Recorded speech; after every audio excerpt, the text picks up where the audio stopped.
Okay, first order of business. I apologize to those of you who had difficulty watching my previous video, which was the worst episode of Monday Night Raw and the top 20 worst moments in Raw history.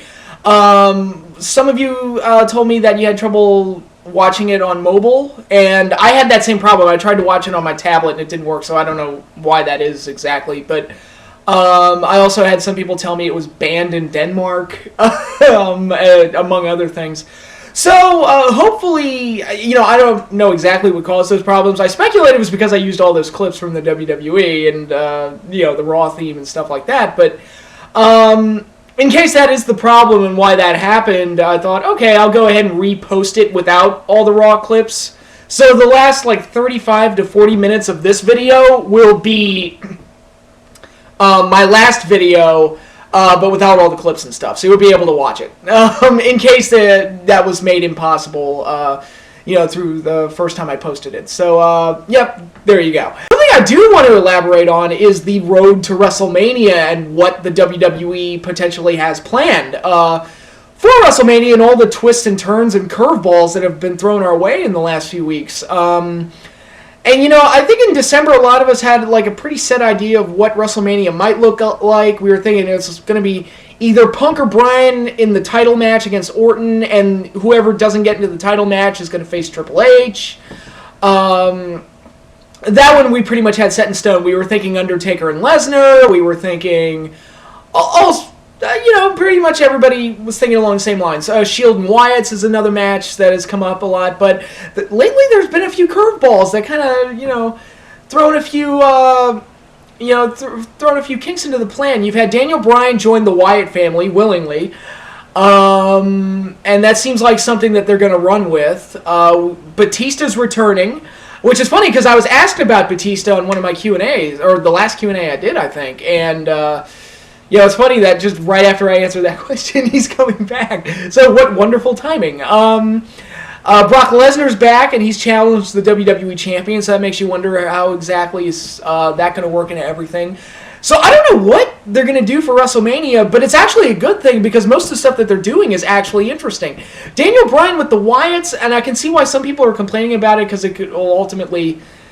some people are speculating that it'll ultimately kill Bryan in the long run because it's just going against the grain because the fans love him too much and whatever.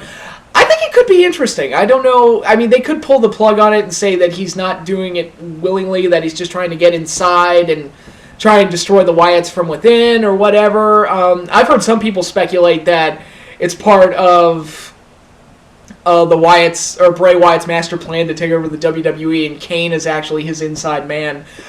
Because it was the Wyatts who sent Kane out of the company, and then when Kane came back, he joined with the Authority. So could it be Wyatts versus Authority at some point, with the Shield acting on the Authority's behalf?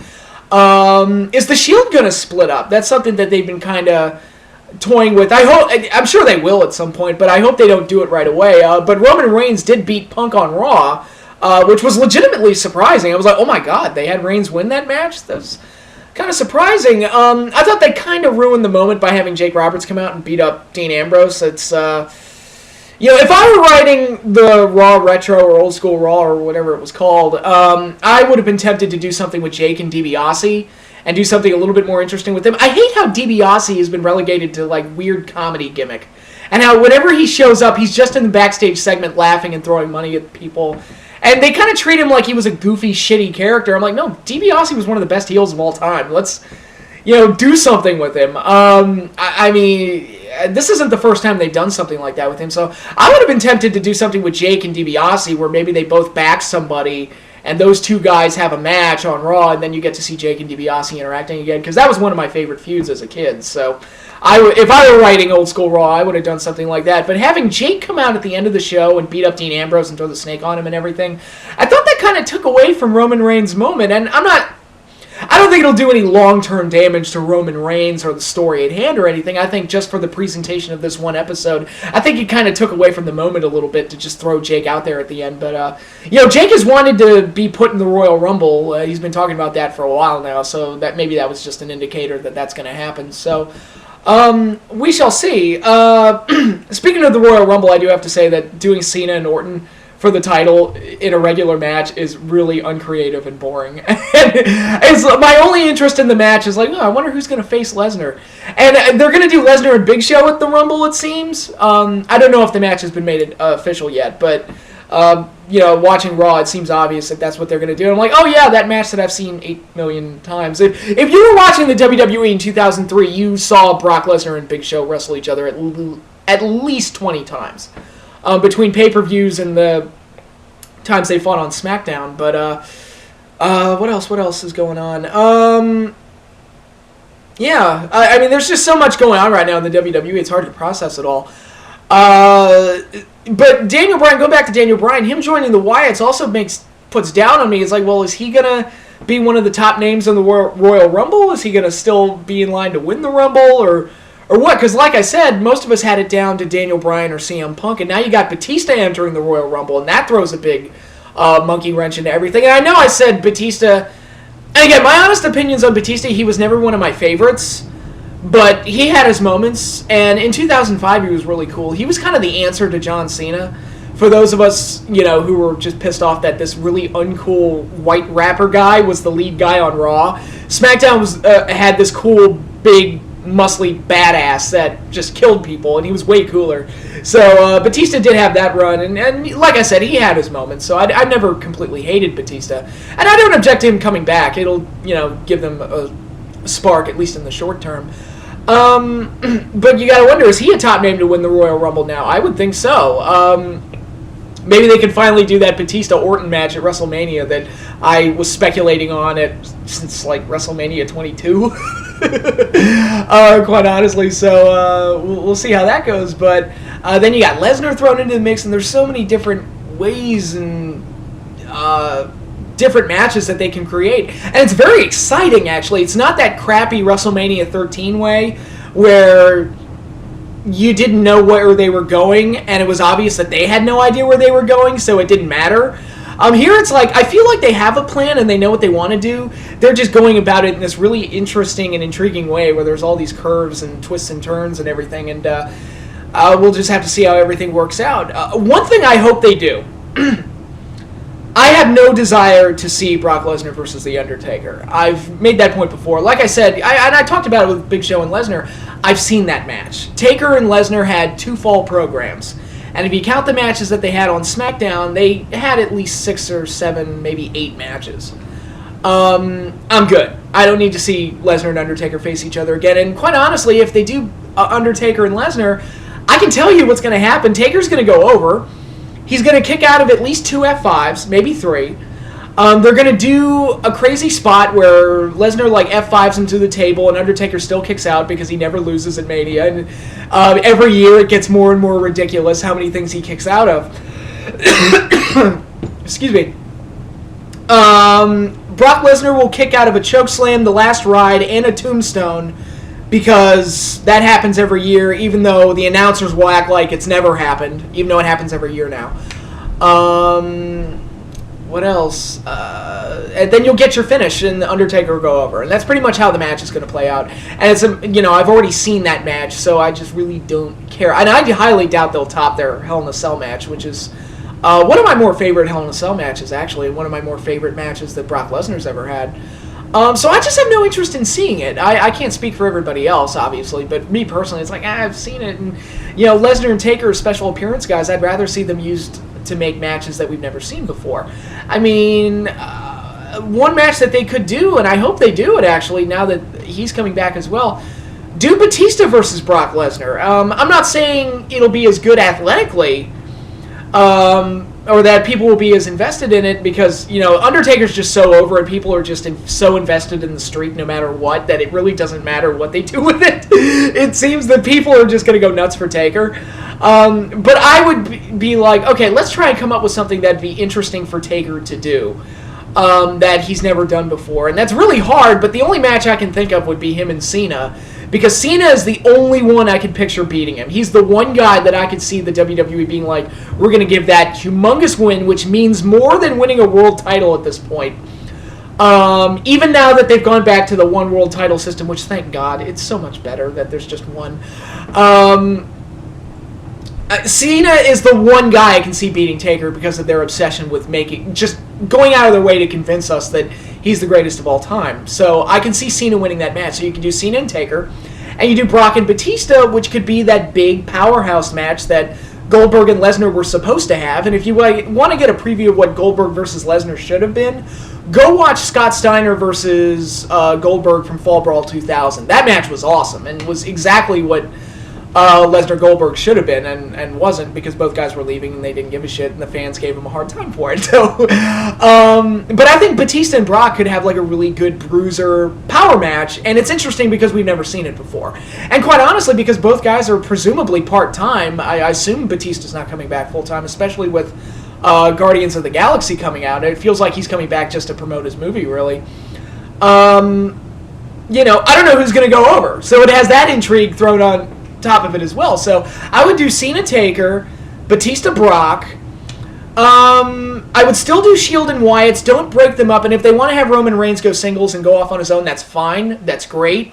They've done a really good job promoting him. Save it for after you do the Wyatt's feud. So I would do Bray, Harper, and Rowan versus the Shield in some kind of crazy street fight kind of match. I think that match needs to happen, and I still think, even though he's joined the Wyatts, I feel like it's kind of a monkey wrench being thrown into it to kind of lure us off. I still think Daniel Bryan's either gonna go for the WWE title, or he's gonna face Triple H and ultimately beat Triple H. It's gonna be one of those two, and Punk will be the other one. It's either gonna be Punk and Triple H and Daniel Bryan winning the title, or it'll be Bryan and Triple H and Punk winning the title over Orton. Whichever one they want to do.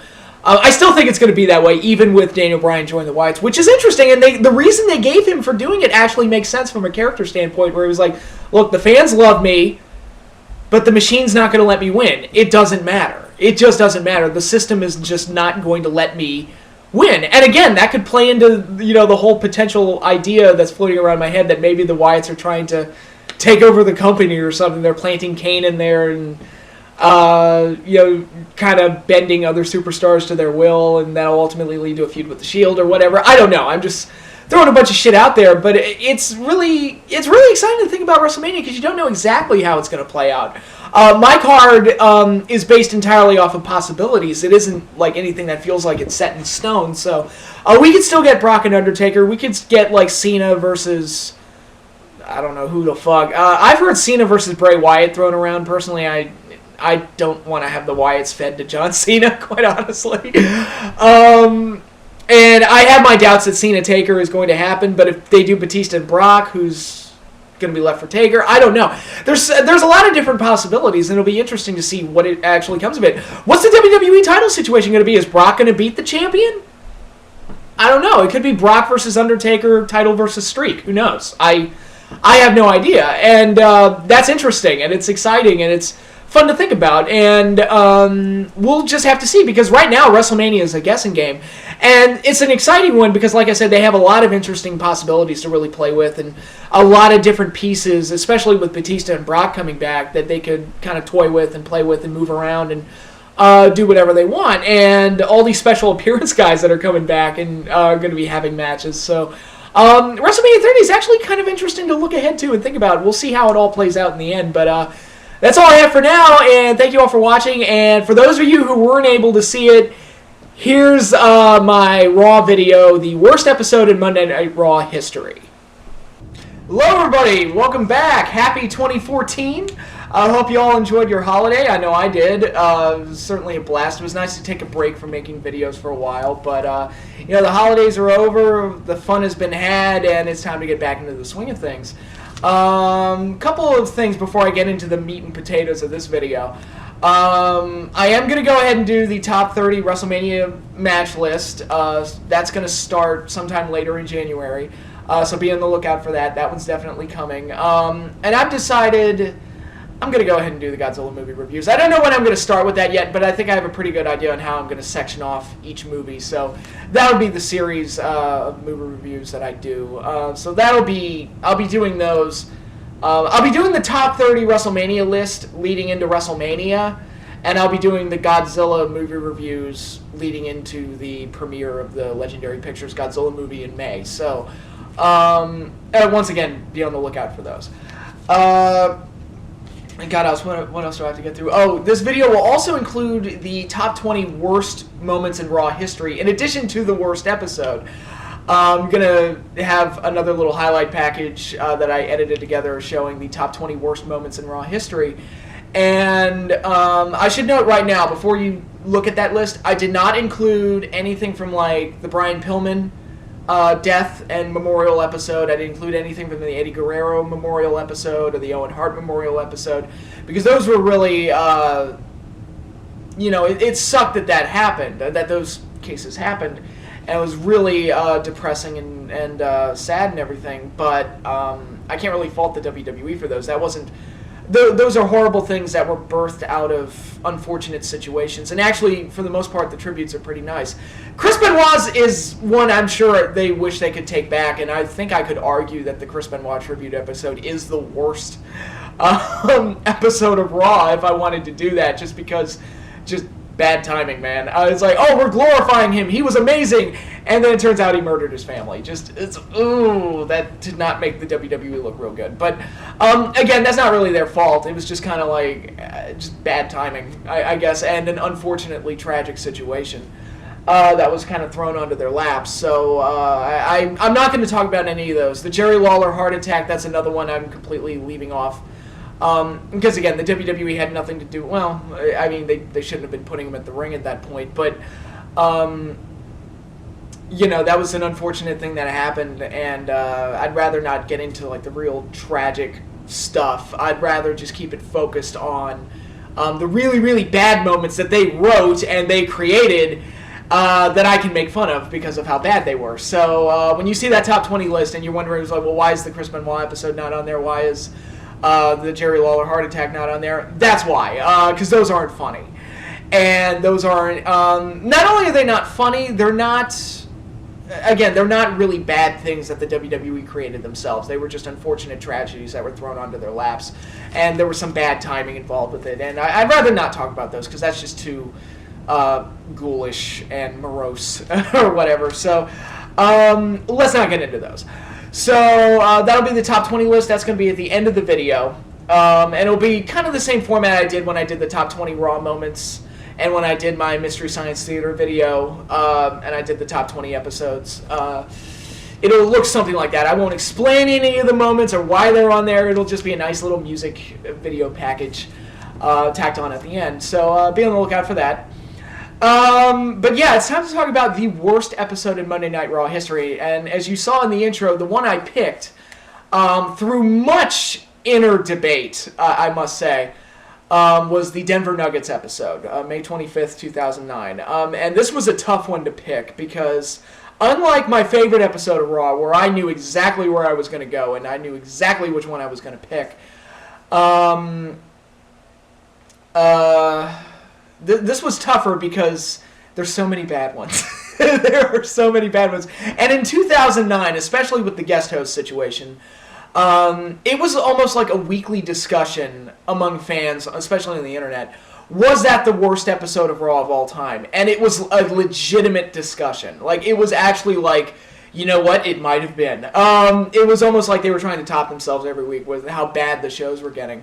And again, a large part of that had to do with the guest host stuff. And I should note that in picking the worst episode, I had it down to either the Denver Nuggets episode or the guest host episode where Jeremy Piven and Ken Jeong were the guests. And that episode was putrid, I must say. It's the runner-up, but it didn't quite piss me off as much as the Denver Nuggets episode did. And I'll get into why that one pissed me off more. But the Jeremy Piven episode really highlighted every problem that I had with the guest host situation, where it was like, you're taking all this time, all this TV space, and all your creative powers, and you're putting it into giving the spotlight to the guest host, who isn't going to be there next week. It makes the show look like a bad variety show. And again, it's one of those things where I was like, I could forgive it if the WWE was actually good at making a variety show, but they're not. They're terrible at it, so I'd rather you not do that. And they cook up these really unfunny segments to highlight the guest hosts that take away from the storylines and the wrestlers and their roster. And actually, storylines were pretty much thrown out the window because you had a guest host changing the show every week. It didn't feel like there was a naturally flowing storyline. It was just kind of a random series of events that took place every week, and you went into that cycle of main events where it was pretty much just Orton, Cena, and Triple H over and over and over again, and they would cycle those guys in and out. And it felt like, well, we got those three guys, so we're taken care of on the main event level. It doesn't really matter if we put any effort into making those stories work. All right, let's cook up whatever we have for the guest host this week. And that was my main problem with it. It was just awful, and including all the other bad stuff that was thrown on, like the Chavo Guerrero-Hornswoggle feud, which I swear to God they must have had like 15 matches. It felt like they had a match every week, and it was just painful.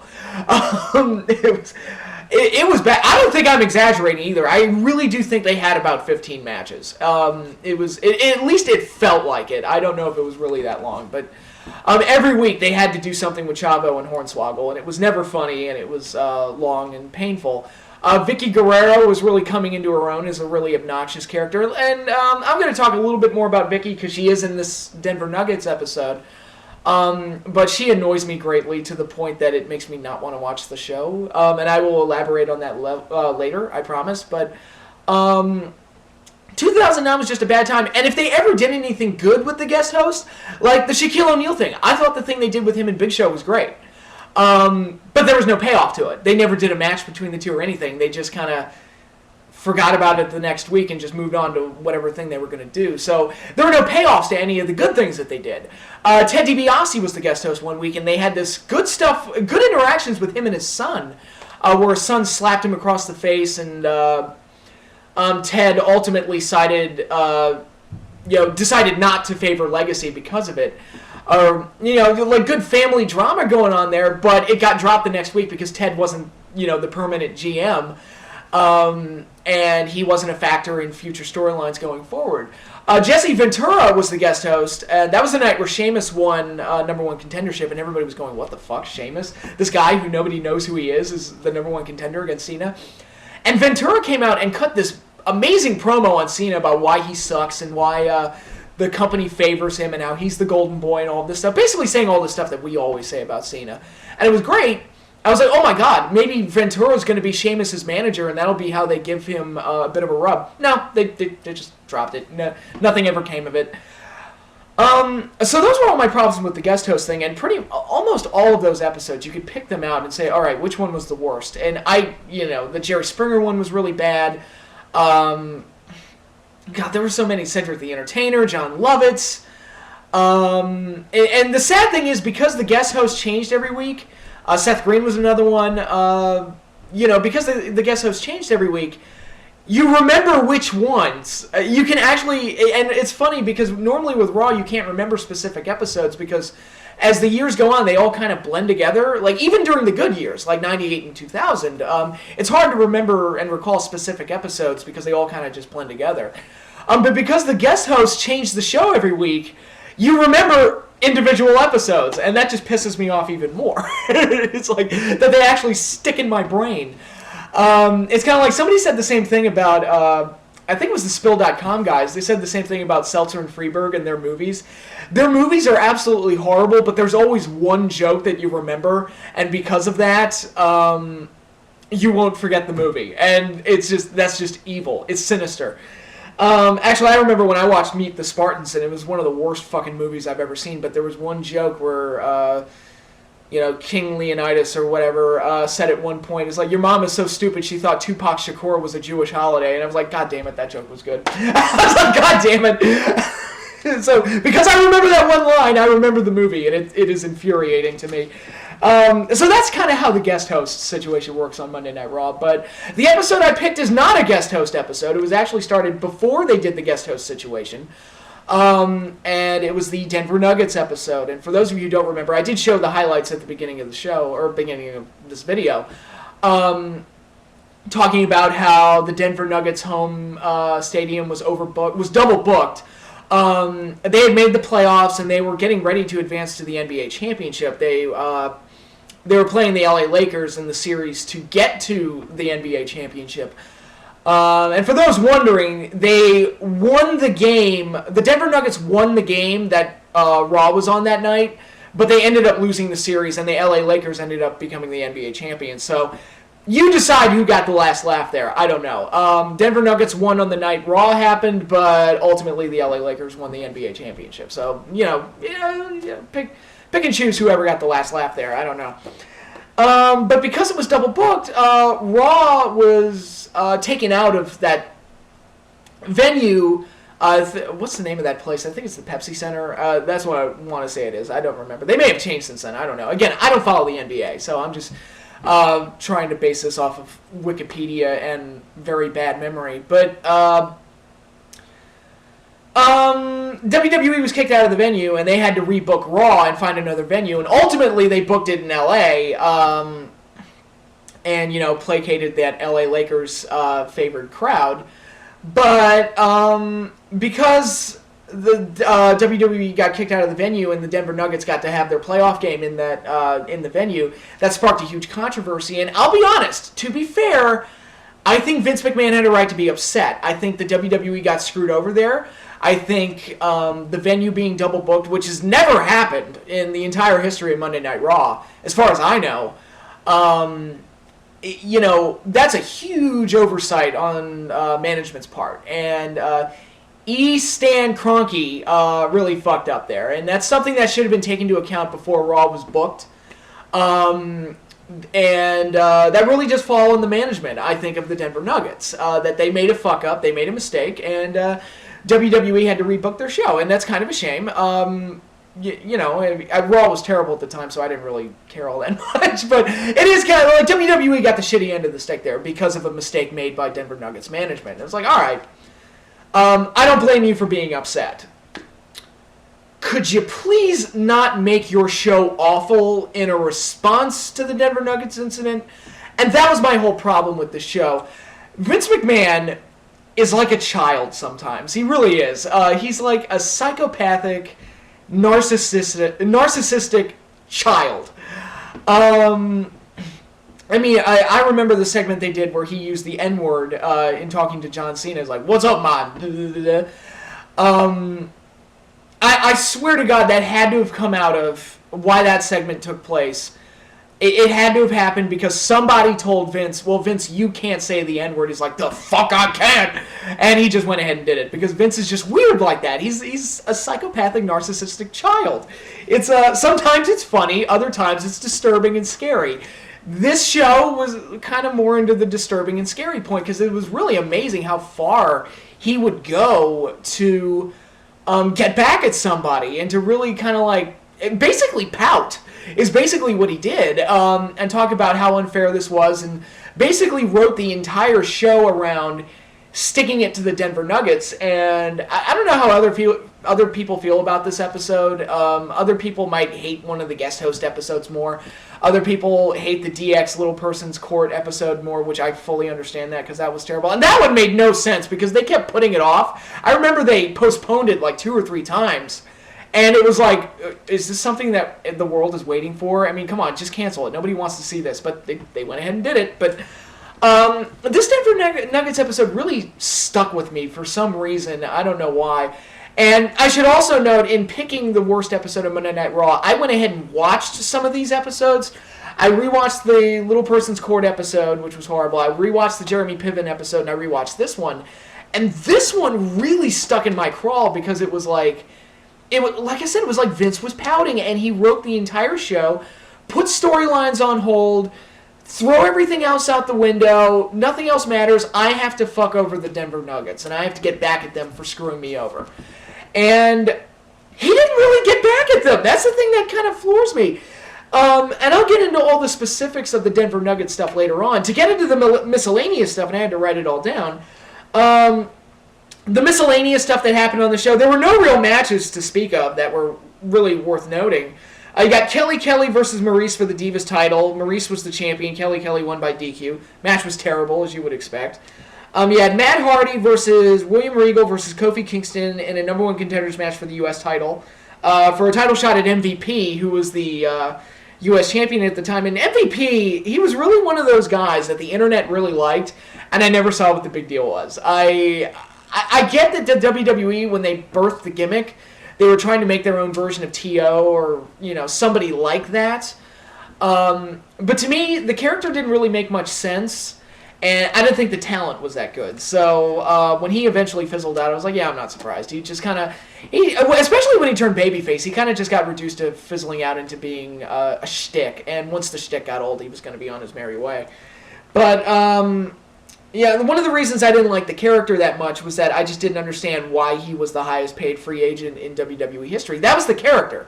And again, they were going for a T.O. thing, or, if you want to, or a LeBron James type of thing, situations like that. But, I just couldn't understand why they would throw that much money at this guy. It's like, all right, is he like a really good athlete that can do these amazing things, like a Shelton Benjamin or an AJ Styles or a Rob Van Dam or something like that? No. Does he have a great amateur wrestling background like a Kurt Angle or a Brock Lesnar? No. Is he a huge indie favorite that's just waiting to break out on the mainstream like a Daniel Bryan or a CM Punk or a Samoa Joe or something like that? No. So he was just some guy that they gave the gimmick to, and I just don't think he really fit the character that they created. Or maybe I'm just overreading it. I don't know. But I just never really got behind MVP. And I don't think he lasted too much longer after this, if I'm not mistaken. But, whatever. Anyway, the three-way between Hardy, Regal, and Kofi, which is funny, Kofi Kingston is kind of doing the same thing now, where he's just kind of like the guy that they put into the mid-card title situation. He did win this match. And this is when he was kind of fresh into the company. And it's funny that his position hasn't really changed since then. He's just kind of the guy that they keep in the mid-card to do cool spots and... win a mid-card title once in a while. So this was the number one contenders match. Kofi won that. And it was the only match on the show that was even like somewhat decent, both from a work standpoint and from a logistics standpoint. It's like, all right, three guys fight for a title shot. Okay, fine, whatever. It was the only match on the show that made any sense or meant anything, quite honestly. Then we had Mickie James and Santino versus Beth Phoenix and Chavo Guerrero. Chavo, who gets humiliated constantly throughout the year 2009. This was before the whole series with Hornswoggle started, but it was, for some reason, they had a hard-on for humiliating Chavo Guerrero. I didn't get it personally, but mixed tag, shitty match. Santino and Mickie won. And this was part of the Santina Morella bit and their feud with Vicky Guerrero, where they feuded over the Miss Wrestlemania crown. And this was also while they had both the women's title and the Divas title. So you actually had a situation in the WWE where they had three women's championships at one time, because you had the Miss Wrestlemania crown and then the two championships. So it was like, oh my God, there's three women's titles in this company. And yeah, that's not overkill at all. And Vicky Guerrero came out after the match and was her usual obnoxious self. And I said I would elaborate on this. The heat that Vicky Guerrero gets, I think, comes from the fact that she is annoying. And she sucks at what she does. She's not good at delivering dialogue. She's not funny. She just goes out there and screeches and makes obnoxious noises like Adam Sandler or Jar Jar Binks. And they treat that like it's a great villain or something. And I just don't buy into it. To me, it makes the show harder to watch. Whenever she comes on screen, I want to turn the TV off or at least mute it, because I just can't listen to it. My ears can't take it. And I'm sorry, that doesn't make a good heel to me. I would prefer my heels to be compelling characters, like the Wyatts or like Jake Roberts or Raven or Triple H in 2000 or...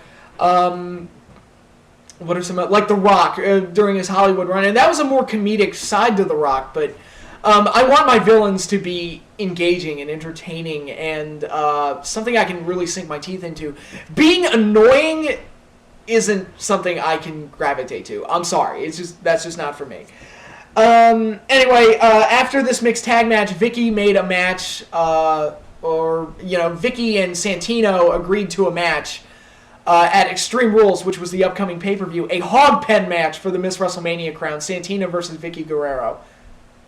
Great. And this was another sign of bad times for the WWE, because it was like, really, you're doing a hog pen match? You did one in 95 between Henry Godwinn and Triple H, and you were made fun of for doing it. Like, this was a sign of how bad wrestling had gotten, that you were doing hog pen matches, because it wasn't funny, it wasn't compelling, it wasn't... And it was just childish and stupid, and you're right back to doing childish and stupid 14 years later. I don't get it. I just don't get it, but it was amazing, because this was the stuff that they were made fun of for prior to the, while the NWO was coming on and they were losing the Monday Night Wars. That's the kind of stuff that they were made fun of for, and they were going right back to it, which just... I don't understand. And again, if you want to make the product PG, that's fine. I don't have a problem with PG. Could you write a good show? Some of the shows they had coming out of SummerSlam in 2013 were really good, well-written shows. WCW in 97, when they were at their best and the NWO was at its height, and you had the Hogan-Sting feud going, you had the DDP and Savage feud going, and all this other good stuff going. The Cruiserweight division was another one. That was a PG-rated show. It was the best WCW ever was. So again, I don't have a problem with PG. I have a problem with bad writing and childish writing. Those are my issues. But, whatever. That's that. And one last match that took place.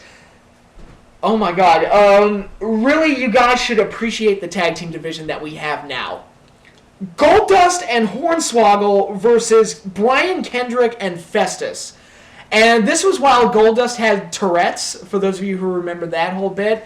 And Festus had this weird neurological disorder where every time somebody would ring a bell, he would go crazy and become violent. And before that, he would just be completely comatose and dead-eyed and just non-responsive to the world around him. So it's nice to know that Vince is...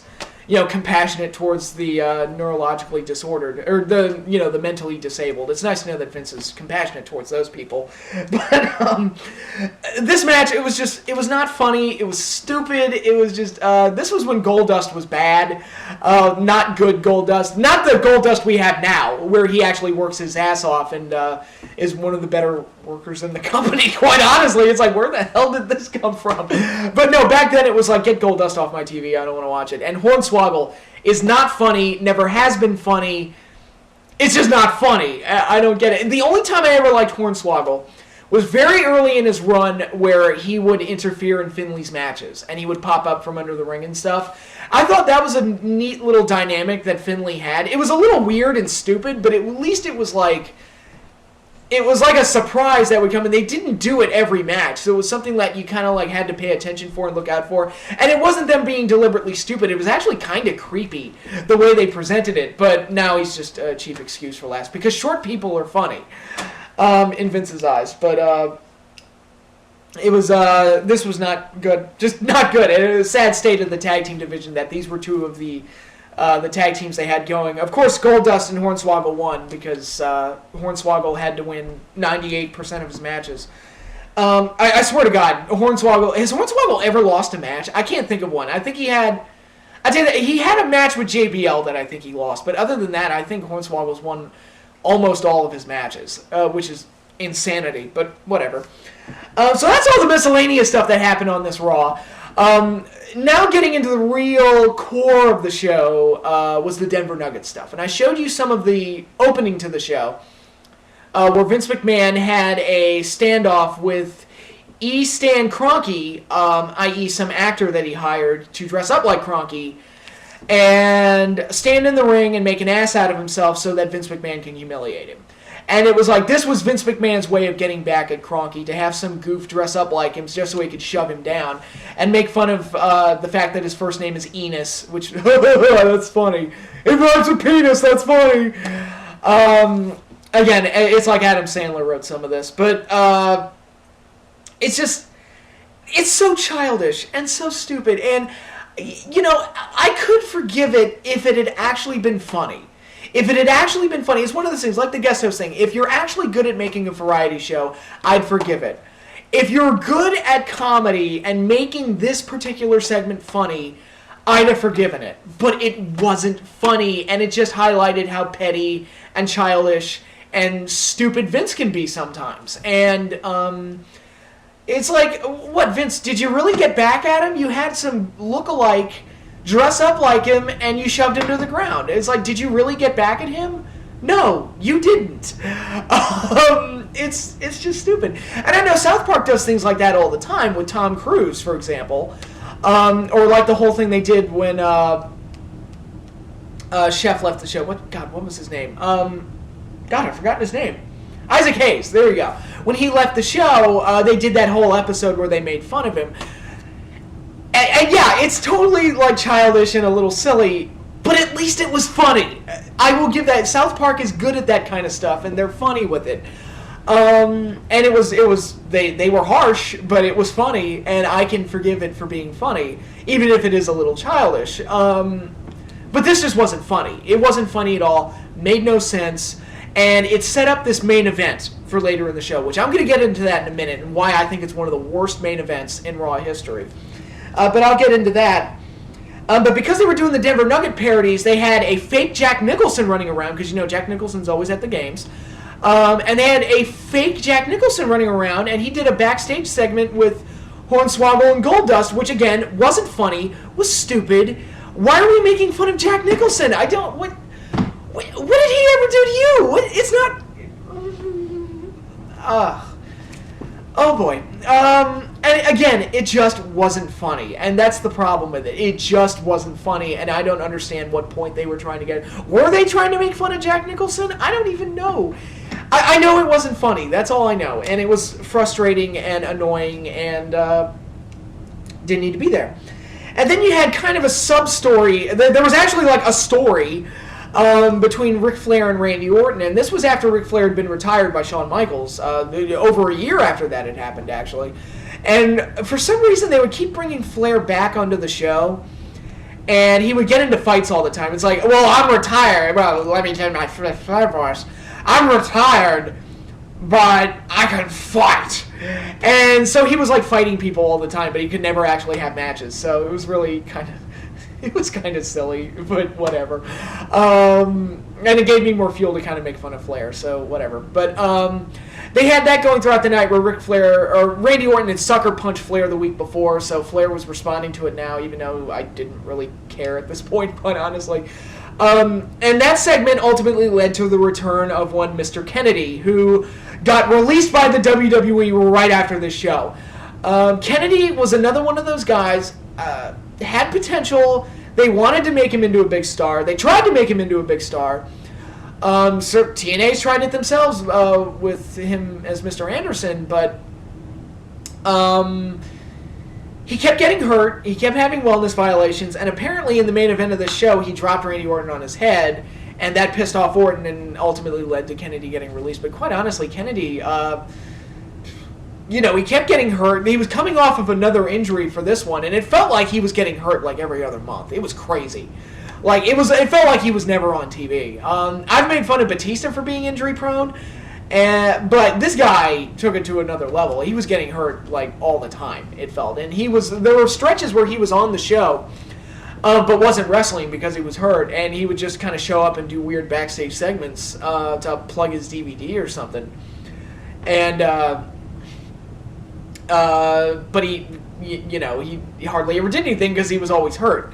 That also cost him his Money in the Bank briefcase, because he had won it in 2007 and was going to cash in at WrestleMania 24. That was going to be the year-long storyline, but then he got hurt, so they had to nix it and give the briefcase to Edge, and yada yada yada. That was that. So this was Kennedy's last night in the WWE, which is kind of funny, but it was no surprise, because it was kind of like, dude, you've had like 80 chances and you never panned out. So I wasn't shocked when I had heard it, quite honestly. Although I guess the timing was a little shocking, because he just came back on this show and then got let go, but whatever. And then we get into the main event, which I'm going to rip to shreds, and it's one of the most aggravating main events in Raw history. John Cena, Batista, MVP, Mr. Kennedy, and Jerry Lawler versus Randy Orton, his Bebop and Rocksteady sidekicks, Ted DiBiase and Cody Rhodes. And if you want to know why Legacy never really panned out as a group, it's because they got their asses kicked all the time and they got humiliated almost every week. And that was another point in 2009, is like, these guys were supposed to be the top heels and they lose all the time. So it's like, am I supposed to take them seriously? I don't think so. So they were just a giant joke, and that's one of the reasons that group never really panned out. Evolution won all the time. I'm just throwing that out there. DX was allowed to look dominant. The NWO was allowed to look dominant. The Four Horsemen were allowed to look dominant. It's kind of a thing that you got to do if you're pushing a heel stable. But then, okay, so we got this main event. It was Orton, DiBiase, Cody, Big Show, and Miz, and it was a 10-man tag. Both sides, and again, showing just how petty Vince can be. The baby faces were dressed up as the LA Lakers and had the jerseys and everything, and the heels were dressed up as the Denver Nuggets. So they billed the match as the LA Lakers versus the Denver Nuggets. And here's why this makes no sense. First of all, why the fuck are the heels dressed up as the Denver Nuggets? What reason do they have to dress up like the Denver Nuggets? The Denver Nuggets organization, almost cost them a night of work too. So why should the heels support them or show any kind of solidarity with the Denver Nuggets? It doesn't make any sense. And it was stupid. Forget the fact that each individual wrestler probably has their own teams that they support. I mean, I know they want the baby faces to be just the giant suck-ups and cocksuckers that they are for the fans. Like, Cena apparently supports every sports team in the fucking world. Forget the fact that he's from Boston. He's probably a Celtics fan, probably a Patriots fan, probably a Red Sox fan. But no, he supports every baseball team in the world. Every sports team in the world, because that's John Cena. That's what he does. He likes whatever you like, depending on what town you're in. And that stuff is just stupid, and I hate it, and it doesn't make any sense. And again, it makes even less sense for the heels to be wearing the Denver Nuggets jerseys. It was stupid. And you can tell, you look at Randy Orton's face, you can tell he was in misery that whole time. He was like, this is fucking bullshit. And it's like, it's stupid. It's just fucking stupid. And, with that setup, Vince makes that match. Denver Nuggets are the heels. LA Lakers are the baby faces. They're in LA. Who the fuck are you think? Who do you think is going to win that match? I'll give you 3 guesses who won that match. I mean, really, it doesn't take a rocket science. I can just tell because the whole theme of the night was about humiliating the Denver Nuggets in a very childish and stupid way. So, of course, the Denver Nuggets are going to lose this match.